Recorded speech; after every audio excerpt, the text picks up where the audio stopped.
Good morning student. આજે આપણે એસએસનું બીજું ચેપ્ટર જોઈશું. ભારતનો સાંસ્કૃતિક વારસો, પરંપરાઓ, હસ્ત અને લલિત કલા. બરાબર. હવે આજના આ લેક્ચરની અંદર આપણે ભારતની પરંપરાઓ અને હસ્તકલાનો પરિચય મેળવીશું. તો પહેલાં તો આપણે એ જાણવું જરૂરી છે કે ભારતના વારસો એટલે શું, એ તો આપણે શીખી ગયા અગાઉના ચેપ્ટરમાં. બરાબર. પણ પરંપરા એટલે શું, પહેલાં તો એ સમજ. પરંપરા એટલે કે વર્ષોથી ચાલી આવતા અમુક નીતિ નિયમ જે વંશથી વંશ અમુક ચાલી આવે છે. બરાબર. આપણે ઘણી વખત ઘણા બધા વ્યક્તિઓને એવું કહેતા સાંભળ્યા છે કે પરંપરા અમારા કુળની તો આ પરંપરા છે. બરાબર. કે બાળકની બાબરી ઉતરાવી કે કોઈ વાર તહેવાર ઉજવવાની જે રીતભાત છે, તો આ બધી આપણે પરંપરા તરીકે ઓળખીએ. અમુક ઉત્સવો ઉજવવાની કે પોશાક પહેરવાની પરંપરા હોય, બરાબર, ખાણીપીણીની પરંપરાઓ હોય, તો આ બધી છે એ પરંપરાઓ કહી શકાય. હવે ભારત એ સમૃદ્ધ સાંસ્કૃતિક વારસો ધરાવતો દેશ છે. એ આપણે અગાઉના ચેપ્ટરમાં સારી રીતના જોયું. બરાબર. તો એની અંદર આપણે બે ભાગ જોયેલા, કુદરતી વારસો અને સાંસ્કૃતિક વારસો. તો અહીંયા આપણે સાંસ્કૃતિક વારસાની વાત કરીએ તો સાંસ્કૃતિક વારસાના પણ જોવા જઈએ તો બે ભાગ પડે. એક તો ભૌતિક વારસો અને અભૌતિક વારસો. બરાબર. જોઈએ, એક તો ભૌતિક વારસો અને આને આપણે જૈવિક અને અજૈવિક રીતે પણ કહી શકીએ. બરાબર. જેમ કે જૈવિક અને અજૈવિક, આ શબ્દથી વધારે આપણે કદાચ આને સમજી શકીએ. તો પહેલા તો જૈવિક વારસો એટલે શું એ સમજી લઈએ. કે આપણે ઘણી વખત કોઈને સાંભળીએ છીએ ને કે કોઈ પુત્ર હોય એ સારું ગાતો હોય તો આપણે એમ કહીએ કે એને તો આ એના પપ્પાના વારસામાંથી મળેલું છે. બરાબર. આ એનો અવાજ છે, જેની કલા છે, એનું કૌશલ્ય છે, તો એ એના પપ્પા એના વારસામાં આપેલું છે. બરાબર. તો એનો જે અવાજ છે એ કંઈ કોઈ વસ્તુ નથી, પણ એ શું કહેવાય, જૈવિક વારસો કહેવાય. કે જે એક પેઢીમાંથી બીજી પેઢીમાં કલા કે કૌશલ્ય કે કારીગરીના રૂપે આવે. બરાબર. તો એને આપણે એટલે ટૂંકમાં એવું કહી શકાય કે માનસિક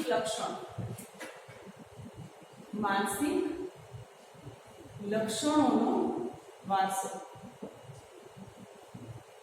ઘણાના આપણે હાઈટ, બોડી જોઈએ કે દેખાવ જોઈએ, એ પણ ઘણી વખત પોતાના કુટુંબમાંથી કોઈને કોઈ વ્યક્તિ સાથે મળતા આવે છે. બરાબર. આવું આપણે કહેતા હોય કે એના મમ્મી જેવી આંખો છે કે એના ફૈબા જેવી ચાલ છે કે વોટ એવર, કંઈ પણ ટૂંકમાં. બરાબર. કે આના જેવો દેખાય છે કે આના જેવો દેખાય છે, સ્વભાવ આના જેવો છે, આવું આપણે ઘણીવાર બોલતા હોઈએ છીએ. તો એ જે માનસિક લક્ષણો જે વ્યક્તિને પ્રાપ્ત થાય છે પોતાની આગલી પેઢીમાંથી, તો એને આપણે જૈવિક વારસો કહીએ. હવે અજૈવિક એટલે શું? તો અજૈવિક એટલે કે ભૌતિક મિલકત. ટૂંકમાં કહીએ તો ભૌતિક મિલકત.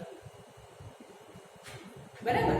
કે ભૌતિક મિલકત, ભૌતિક એટલે કે જે મકાન છે, ખેતીમાંથી કોઈ જમીન છે, બરાબર, આ બધું આપણે એને ભૌતિક મિલકતમાં કહી શકીએ. એટલે કે આપણને કોઈ પણ સ્થાવર જંગમ મિલકત હોય એ આપણે ભૌતિક વસ્તુ તરીકે આપણને જે વારસામાં પ્રાપ્ત થાય. બરાબર. આપણા ફાધરનું મકાન હોય એ આપણા નામે થાય કે જમીન છે આપણને મળે, તો આ બધાને આપણે ભૌતિક મિલકત તરીકે ઓળખીએ છીએ. બરાબર. હવે આપણો વારસો એ ઘણો સમૃદ્ધ છે ઘણી બધી રીતે. કે આ બધું તો આપણે જોયું કે એક તો શું કહેવાય કે જૈવિક અને અજૈવિક વારસો આ પણ આપણને મળે છે. પરંતુ આ બીજી ઘણી એવી બાબતો છે કે માનવી પોતાની આવડત, બુદ્ધિ, કૌશલ્ય એનાથી કંઈ પણ નવું સર્જન કરતા શીખે, એને પણ વારસો કહેવાય. બરાબર. જેમ અહીંયા આપણને કે કોઈ આપણે શિક્ષણ લેવાની એક પરંપરા હતી કે પહેલાના સમયમાં છે એ શિક્ષણ આશ્રમમાં રહીને રાજાઓના જે પુત્ર હતા એ લેતા. બરાબર. ઘોડે સવારી શીખતા, તીર ચલાવતા શીખતા, બરાબર, તલવારબાજી શીખતા. તો આ બધી પણ એક પરંપરા છે શિક્ષણ લેવાની. તો આ પરંપરા એ પણ આપણો એક વારસો જ છે. એ ઉપરાંત ખેતી કરવાની કલા છે, વેપાર કરવાની કલા છે, રોજિંદા જીવન માટેના આપણા નીતિ નિયમો છે. રોજિંદા જીવનમાં જીવવા માટેના જે નીતિ નિયમો છે એ પણ એક આપણો વારસો જ કહી શકાય. અને ઉત્સવો, મનોરંજનો કરવા, મેળાવડા કરવા, બરાબર, ઉત્સવોને ઉજવવાની જે રીતો હોય, તો આ બધા જ કૌશલ્ય છે એનો આપણે વારસામાં સમાવેશ કરી શકીએ છીએ. આપણી વિશ્વની અંદર ભારત એ આપણી પરંપરાઓ અને આપણી સંસ્કૃતિ માટે આપણે બહુ જાણીતા છીએ. બરાબર, આપણા રીતિ રિવાજો છે, આપણી જે રૂઢિઓ છે, આપણી પરંપરાઓ છે, બરાબર, એની ખાસિયત એ આખા વિશ્વની અંદર આપણે એના માટે જાણીતા છીએ. અને એથી જ આપણે આપણા વારસાનું જતન કરવું જરૂરી બને છે, કારણ કે એ ભારતની ઓળખ છે. બરાબર, આપણા ગરબા છે, આપણે ભાંગડા છે, આપણા અમુક આદિવાસી નૃત્યો છે. તો આ બધું શું છે? એ આપણી એક આગવી ઓળખ છે.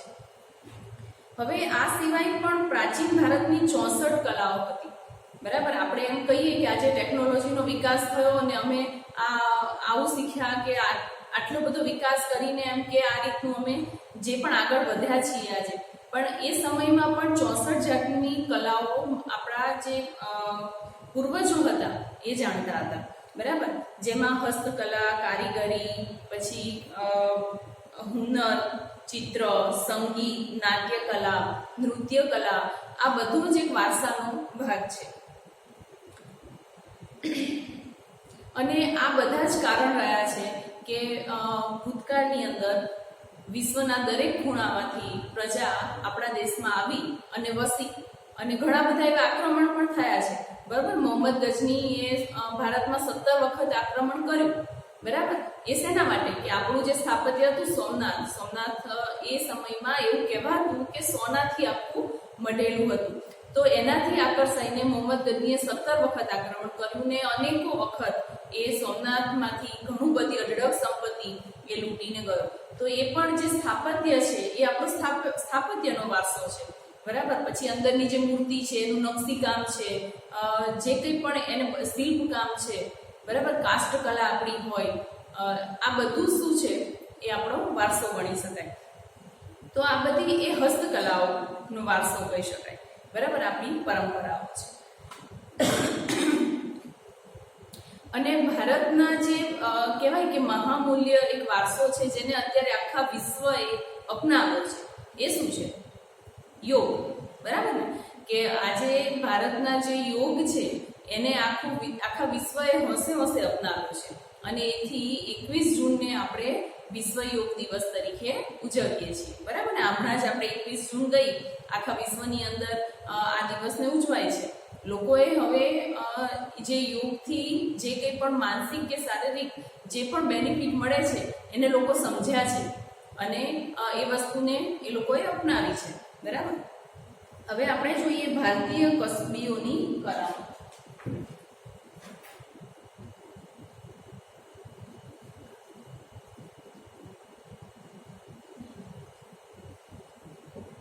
કસબી એટલે શું? ચલો, કસબી એટલે બહુ સિમ્પલ ભાષામાં કહીએ તો કારીગર.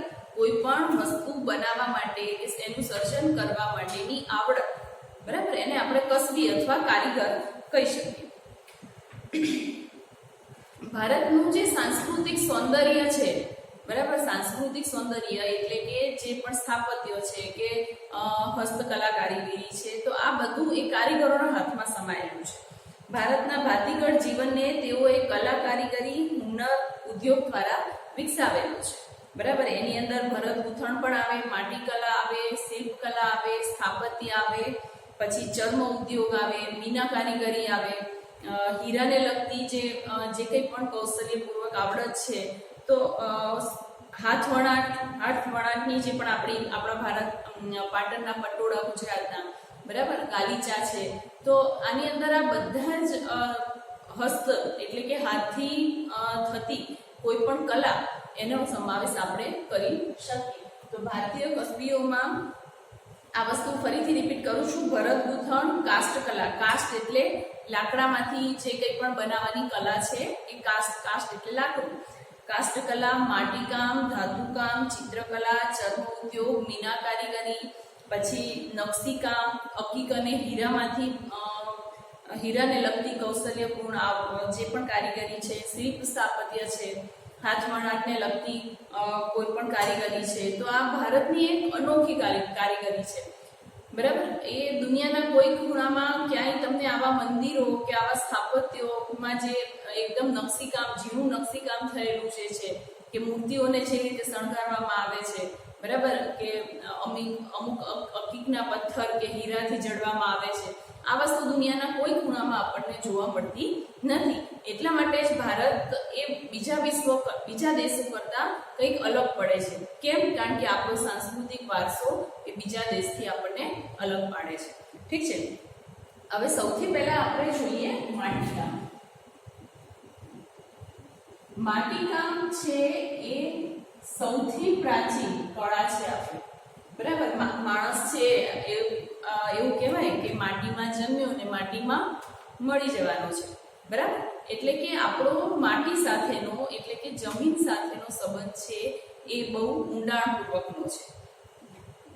આપણે એ વખત જ હડપ્પા સંસ્કૃતિમાં પણ જે અવશેષો મળ્યા છે, તો ત્યાં પણ એ સમયમાં પણ આપણા જે પ્રાચીન પૂર્વજો છે એ માટીનો ઉપયોગ કરીને રમકડા બનાવતા, કે અનાજ સંગ્રહ કરવા માટેની કોઠીઓ બનાવતા, કે રસોઈ માટેના વાસણો બનાવતા. આ બધો આપણને ઇતિહાસ આપણો છે જ. આ અવશેષો આપણને એ પ્રાચીન નગરોમાંથી મળેલા જ છે. તો આ ઉપરથી કહી શકીએ કે જે માટીની કળા છે, માટીનો ઉપયોગ કરીને એમાંથી કંઈ પણ બનાવવું, એ આપણી જે કળા છે બહુ જૂની છે, બરાબર, પ્રાચીનતમ કળા છે. કે એની શરૂઆત માણસ જ્યારે કંઈક શીખવાની શરૂઆત કરી ત્યારથી માટીની કળા છે એ આપણી સાથે જોડાયેલી છે.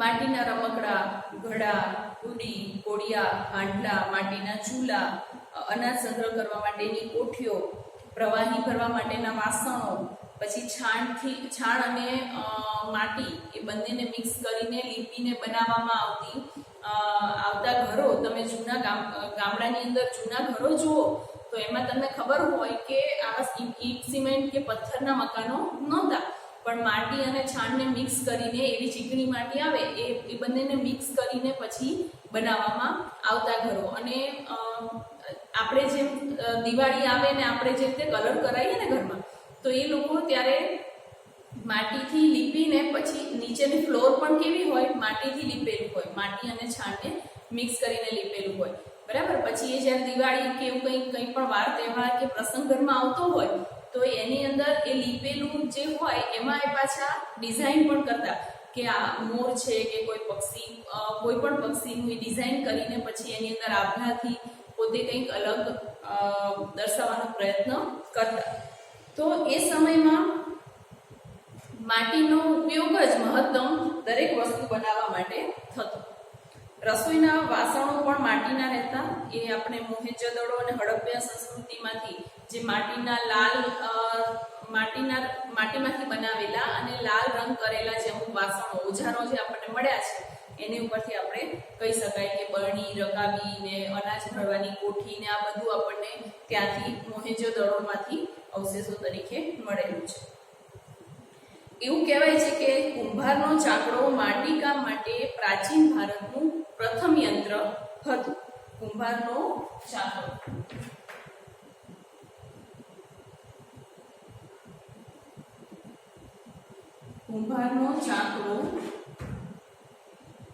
પ્રથમ યંત્ર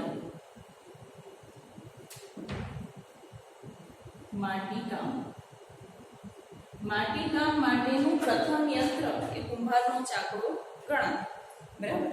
હવે અને નવરાત્રિની અંદર પણ આપણે જોઈએ છીએ કે માટીનું બનેલી જે નાની માટલી હોય એની અંદર જે કાણા પાડેલા હોય, બરાબર, 21 કાણા હોય એવું કહેવાય છે. અને એની અંદર દીવો સતત 9 દિવસ સુધી સળગતો રાખવામાં આવે છે. એની પાછળ એક વૈજ્ઞાનિક કારણ પણ છે અને આપણે ધાર્મિક રીતે પણ એને સમજીએ છીએ કે 21 દિવસ ઘીનો દીવો હોય, 9 દિવસ નવરાત્રિની અંદર 9 દિવસ એ ઘીનો દીવો સળગતો રહે ઘરની અંદર. આપણે એમ કહીએ ને કે દીવો સતત આપણે એ 9 દિવસ સળગતો, રાત દિવસ એને સળગતો રાખવાનો હોય. તો એની પાછળનું પણ એક કારણ છે કે ઘી માંથી જે દીવો પ્રગટાયો હોય તો એના કારણે ઘરમાં પોઝિટિવ એનર્જી રહે. એ પણ એક એનું વૈજ્ઞાનિક કારણ હોય છે. હવે કાચી માટી અને કાચી માટીમાંથી પકવેલા વાસણો એને ટેરાકોટા, બરાબર, ટેરાકોટા તરીકે ઓળખવામાં આવે છે. કાચી માટી માંથી પકવેલા વાસણો, આ તમને એક્ઝામમાં 1 માર્ક્સમાં પૂછી શકે, એમસીક્યુમાં પણ આવે, ખાલી જગ્યામાં આવે, અથવા એક શબ્દમાં જવાબ આપો એની અંદર પણ પૂછાઈ શકે. પકવેલા વાસણો કયા નામે ઓળખાય છે? ટેરાકોટા, બરાબર, ટેરાકોટા. આ યાદ રાખજો ખાસ. અને આવા પ્રકારના જે વાસણો છે એ દક્ષિણ ભારતના નાગાર્જુનકોંડા અને ગુજરાતના લાંગણજમાંથી મળી આવ્યા છે, બરાબર. આવું પણ પૂછાઈ શકે કે ટેરાકોટાના જે વાસણો છે એ કયા પ્રાચીનતમ જગ્યાએથી મળી આવ્યા છે? તો નાગાર્જુનકોંડા અને ગુજરાતના લાંગણજમાંથી. નાગાર્જુનકોટા અને ગુજરાતના લાંગણજમાંથી આવા પ્રકારના અવશેષો ટેરાકોટાના મળ્યા છે કે કાચી માટીમાંથી વાસણ બનાવીને પછી એને પકવીને સોલિડ બનાવવું, બરાબર. આપણે જે માટલાનો એનો ઘરમાં ઉપયોગ કરીએ છીએ તો એ કઈ રીતે કે ચાકડા ઉપર માટલું બનાવવામાં આવે અને પછી એને તપાવવામાં આવે, બરાબર, અગ્નિની અંદર. એટલે એ કેવું બની જાય? સોલિડ બની જાય, જલ્દીથી એ તૂટે નહીં. તો આવા જે વાસણો હોય એને ટેરાકોટા આપણે કહીએ છીએ. હવે આગળ જોઈએ વણાટ કલા. વણાટ કલા એટલે શું? વણવું, કાંતવું એવું કહી શકાય. વણાટ એટલે કાંતવું. ગાંધીજી જે પ્લેટિયાનો ઉપયોગ કરતા, વણાટ કલા. વણવું એટલે કાંતવું, એવું સિમ્પલ આપણે યાદ રાખી શકીએ. તો રૂની પૂણીમાંથી તાતણા ખેંચીને પછી એને વળ ચડાવીને એકબીજામાં વળ ચડાવીને પકડીને લાંબો દોરો ખેંચવો, બરાબર, અથવા દોરો તૈયાર કરવો, એ કળાને આપણે કાંતણ કહીએ છીએ, બરાબર. જેમ કે રેડિયોની અંદર પણ એવું હોય ને કે જે પૂણી હોય એમાંથી પછી આખું આમ ખેંચીને પછી લાંબો એક દોરો બનાવવામાં આવે છે, ગોળ ગોળ આપણે જે હોય રેડિયો એને ફેરવીને, બરાબર. તો એને કહેવાય કાંતણ. વણાટ કલા એટલે કાંતવું અથવા કાંતણ.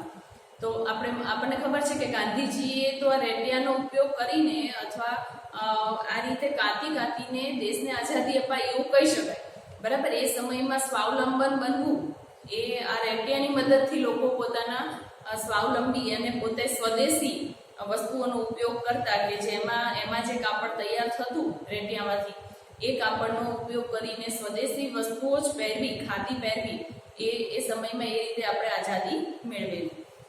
હવે વણાટ કલાની અંદર હાથ વણાટ એટલે કે હાથથી કરેલું વણાટ એ આપણે જોઈએ કે પ્રાચીન સમયથી ભારત એ વસ્ત્ર વિદ્યા ક્ષેત્રે પણ જાણીતું છે. અને ભારતનો કુશળ કારીગરો તો ઓલમોસ્ટ જાણીતા જ છે કે ભારતના જે ગાલીચાઓ છે, ભારતના પટોળાઓ છે, બરાબર, પછી ભારતના જે અમુક સેલા છે, અમુક સાડીઓ એ કહેવાય છે. એ સમયમાં એવું કહેવાય છે કે અમુક એવા સમયમાં એવા કુશળ કારીગરો હતા ઢાકાના, તો એ અમુક મલમલનો તાકો બનાવતા કે જે દીવાસળીની પેટીમાં સમાઈ જતો. દીવાસળીનું જે બોક્સ હોય નાનું એની અંદર સમાઈ જતો. એવા કારીગરો હતા કે આખો ને આખો તાકો છે અંદર સમાઈ જતો, એવી રીતના એ કારીગરો બનાવતા. અને એવું પણ આપણે સાંભળ્યું છે કે એ સાડી બનાવતા, જે એક સામાન્ય પીટી હોય હાથમાં પહેરવાની, એમાંથી આખી સાડી પસાર થઈ જાય એવું એ લોકોની કારીગરી હતી, એટલું પતલું કાપડ એ રીતે બનાવવું, બરાબર. તો એ પણ વાતો આપણી બધી જાણીતી છે. આ ઉપરાંત કાશ્મીરના જે ગાલીચા છે, અને જો કે ભારતભરમાં આખા ગાલીચા હવે તો બને છે, પણ એ કાશ્મીરના ગાલીચા છે એ વધારે ફેમસ છે.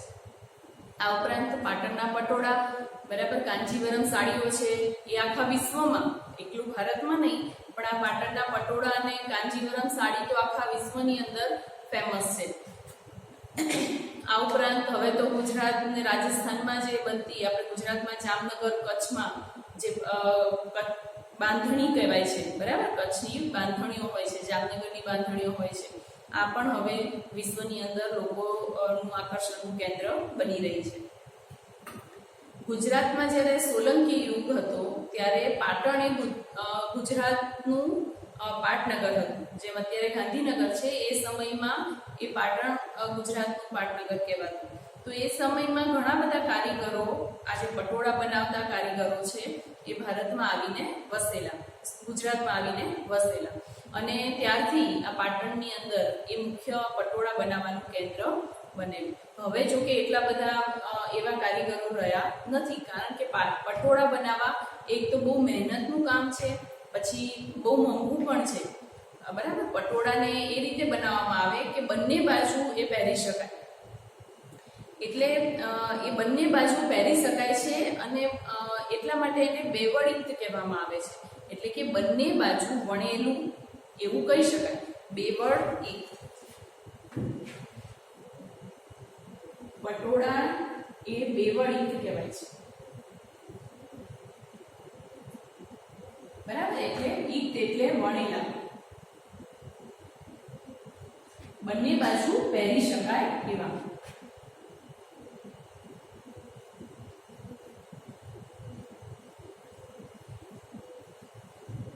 બંને બાજુ પહેરી શકવાના કારણે એને બેવડયુક્ત કહેવાય છે.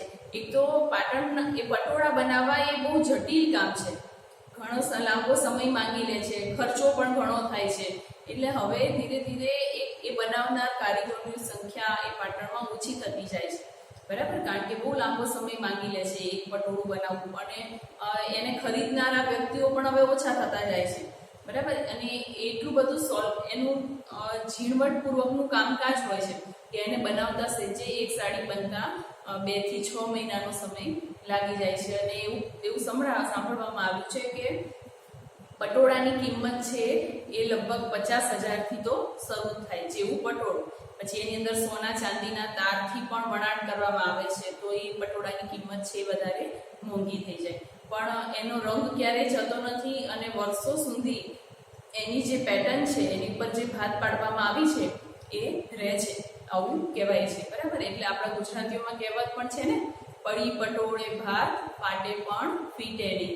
એટલે કોઈ વ્યક્તિના જ્યારે સ્વભાવ વિશે આપણે કહેવું હોય કે આ તો જન્મજાત સ્વભાવ છે, આમાં ક્યારેય કોઈ ફેરફાર થાય નહીં, ત્યારે આપણે આવી કહેવત બોલતા હોઈએ છીએ કે પડી પટોળે ભાત, એટલે પટોળાની ભાત જેમ એ વસ્તુ ફાટી જાય, એ સાડી ફાટી જાય ત્યાં સુધી એની ભાત એટલે એની છાપ છે જાય નહીં, એવી રીતે જે વ્યક્તિનો સ્વભાવ હોય છે તો એ મૃત્યુ પર્યંત રહે છે, એ ક્યારેય બદલાતો નથી. હવે જોઈએ ભરત ગૂંથણ કલા. તો ભરત ગૂંથણ કલા છે એ આપણી પ્રાચીનતમ હસ્તકલા કહી શકાય, કે હડપ્પીય સંસ્કૃતિમાંથી જે અવશેષો મળ્યા, જે રમકડા, ઢીંગલી ને એ બધું મળ્યું, બરાબર, તો એની ઉપર પણ જે હાથથી બનાવેલા વસ્ત્રો પહેરાવવામાં આવ્યા હતા, એની ઉપર પણ ભરત કલાના આપણને નમૂના જોવા મળે છે. એ જે કપડાં હતા એની ઉપર પણ ભરેલા, હાથથી ભરેલા એવા વસ્ત્રો એ ઢીંગલીને એને પહેરાવવામાં આવ્યા હતા, અથવા એ મૂર્તિ કે જે પૂતળા હતા એને પહેરાવવામાં આવ્યા હતા. આ પરથી આપણે જાણી શકીએ કે ભરત ગૂંથણની કલા એ પણ પ્રાચીન કલા છે. સિંધુ સંસ્કૃતિના સમયે સિંધ, સૌરાષ્ટ્ર, કચ્છના સ્ત્રી પુરુષો વસ્ત્રો ઉપર, એમના વસ્ત્રો ઉપર ભરતકામ જોવા મળતું. આપણે ગુજરાતમાં પણ કચ્છનું ભરત ગૂંથણ એ સૌથી શ્રેષ્ઠ ગણવામાં આવે છે, અને એ ઉપરાંત કાશ્મીરનું પણ કાશ્મીરી ભરત છે એ પણ આપણે અલગ ગણવામાં આવે છે. અત્યારે તો કચ્છની અંદર જે પેલું મેળ ભરાય છે, સાંસ્કૃતિક મેળા જેવું, બરાબર, ડિસેમ્બર મહિનાની અંદર. તો એની અંદર તો જે વિદેશીઓ આવે છે એમાં ભરત ગૂંથણ એ બહુ એમનું આકર્ષણનું કેન્દ્ર હોય છે, બરાબર. જ્યારે કચ્છનો મહોત્સવ હોય છે ત્યારે ત્યાં આગળ જે ભરત ગૂંથણને એની કિંમત એ લોકો આખી ડબલ કિંમત આપીને પણ એ લઈ જતા હોય છે વિદેશીઓ ખાસ. એટલે વિશ્વના દરેક ખૂણે આપણા ભરત ગૂંથણનું મહત્વનું એક આકર્ષણ આપણને જોવા મળે છે. અને ખાસ કરીને સૌરાષ્ટ્ર કચ્છની અંદર તો આ એક ગૃહ વ્યવસાય દરેક લેડીઝ ઘરે બેસીને ભરતા જ હોય, બરાબર. ચણિયા ચોલી ભરે, ચાકડા ભરે, પછી દિવાલ ઉપર લગાવવાના ચંદરવા હોય, તોરણ હોય, બરાબર. ઓછાળ તકિયા, ઓછાળ એટલે ચાદર, તકિયા ભરેલા હોય, કોશિકા ઉપર પણ ભરતા હોય, કોટી ભરે, બરાબર. પછી સાડી ભરતા હોય. તો આવું બધું સૌરાષ્ટ્ર કચ્છની અંદર એક આ ગૃહ વ્યવસાય જેવું છે, ગૃહ ઉદ્યોગ જેવું થઈ ગયું છે. પછી આ ઉપરાંત ભરત ગૂંથણથી શણગારેલા ધાબળા છે, રજાઈ છે, આ બધી વસ્તુઓ પર અલગ અલગ પ્રકારની છાપ જે છાપેલી હોય એની ઉપર એ લોકો ભરત ગૂંથણ કરતા હોય છે. અને થેલા છે, અમુક પર્સ છે, બરાબર. તો આવી બધી વસ્તુઓની અત્યારે વિશ્વમાં એટલે કે ફોરેનર્સ જે હોય છે એમનામાં વધારે આકર્ષણ હોય છે અને એ લોકો બહુ ઊંચી કિંમતે આને ખરીદતા હોય છે. એટલે આ પણ એક કળા છે, જે ભરત ગૂંથણની કળા છે એ પણ આપણા સાંસ્કૃતિક વારસાની અંદર એનો સમાવેશ કરી શકાય છે. હવે આગળ પછી ચર્મ ઉદ્યોગ ને હીરા મોતી, મીના કારીગરી એ બધું હવે આપણે નેક્સ્ટ લેક્ચરમાં જોઈશું. ઓકે, હવે આજે આપણે જે શીખી ગયા એમાં હસ્તકલાઓ જોઈએ આપણે, બરાબર. કે માટીકામ કલા છે, પછી હાથ વણાટ કલા જોઈએ, એમાં હાથથી અમુક વણેલા એટલે કે જે ગાલીચા છે, પછી પટોળા છે, કાંચીગરમ સાડીઓ છે, આ બધું આપણે ડિટેલ જોઈ અને ભરત ગૂંથણ કલા જોઈ, બરાબર. ઓકે, હવે પછી આગળ ચર્મ ઉદ્યોગ અને હીરા કારીગરીને એ